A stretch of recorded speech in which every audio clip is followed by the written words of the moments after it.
6'8". Very well fed. Yeah.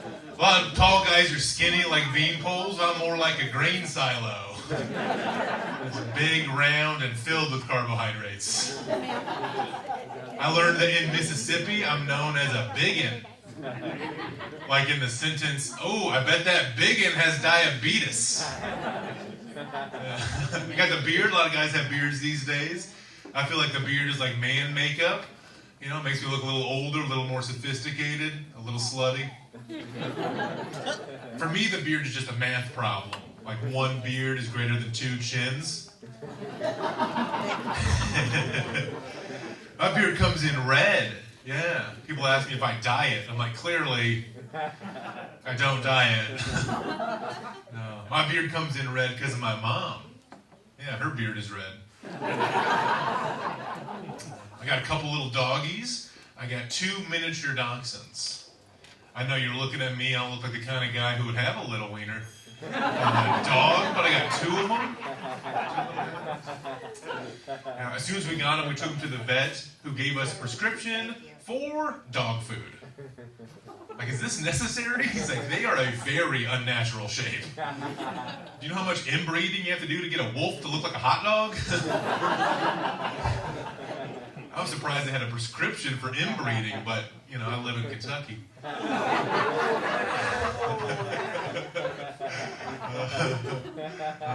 Prescription dog food is a lot like regular dog food. It's just 5 times as expensive, and if you refuse to buy it, your wife will cry. Yeah. But the dogs, they also eat poop and dryer sheets, so maybe dog food's not their problem. The poop makes sense. Who doesn't like a warm meal? But the dryer sheets are nuts because it'll pass all the way through the dog intact. So the next day it's sticking out the back end of the dog. Looks like one of those pop-up tissue containers. He's a little dog. You have to help him out. He can't do it himself. Grab the dryer sheet, pull it out. It's like the world's worst magic trick. Ta-da! Oh, man. You know, I'm looking to get some new shoes. I want shoes you don't have to tie. Because for me, it's hard to bend over and continue to breathe at the same time.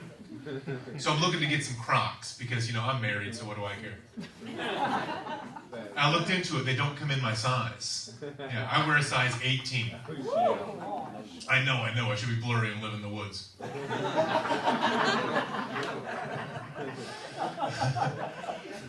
So instead, I got magnetic shoelaces. So now I never have to get in shape. And I've said it once, I'll say it again. Magnets are just fat guy Velcro. And it's weird with the magnetic shoelaces. I didn't think it was possible, but I'm a little more attracted to the refrigerator. I wear them all the time, even when I play basketball. Yeah, I'm in a very competitive league at church. I do nothing but hook shots. And I have a nickname. They call me Heavy Whipping Kareem.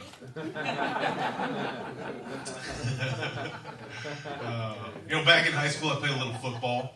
I was the biggest and the slowest guy on the team, or what you would call lineman material. Wasn't any good, but the quarterback absolutely loved me. He didn't have to tell me so often. Like, it got weird. Wrote it in the yearbook. I don't even tell you about the tattoo. Every time I bend over, he put his hands underneath me like this. I'm like, I'm the left guard. We're in Spanish class. Ay caramba. I did take Spanish in high school. Notice I said take Spanish, not learn Spanish. I took it, had very little idea what was going on. That was never more evident than one field trip we took to a Spanish-speaking supermarket. We're going to have conversations with native Spanish speakers. That's going to be a problem. I know nothing. Like, the one phrase I knew was, how old are you? So my plan is to be a giant teenager and walk around the supermarket asking strangers, how old are you? And try not to make it sound like a threat. But Spanish is a fun language. You don't ask how old you are. You ask how many years do you have. The Spanish word for years, años, similar to another Spanish word, anos, which means butthole. So I walked around the supermarket asking strangers, how many buttholes do you have? Like super surprised they all say uno? Except the butcher, he said he'd give me a deal on 5. Yeah. The teacher told me what I was doing wrong, and the quarterback confirmed that I only have 1 butthole. I ended up with a C in the class. That's pretty good. That means yes. Yeah. Last time I told that story, there's a woman in the audience that just totally freaked out. I don't have a butthole. I don't have a butthole. Like, what are you talking about? She came up to me after the show. She says, no, I had a surgery and they had to remove my butthole. I'm 38 years old. I had no idea you could close your back door. She's like, I'm serious. You can ask my husband. I'm not gonna. I believe you. I also believe that you like to overshare. She's like, then she says this, I swear. She says, do you want to see? Oh, yes. Kinda. Anyway, I'm Jake. See y'all.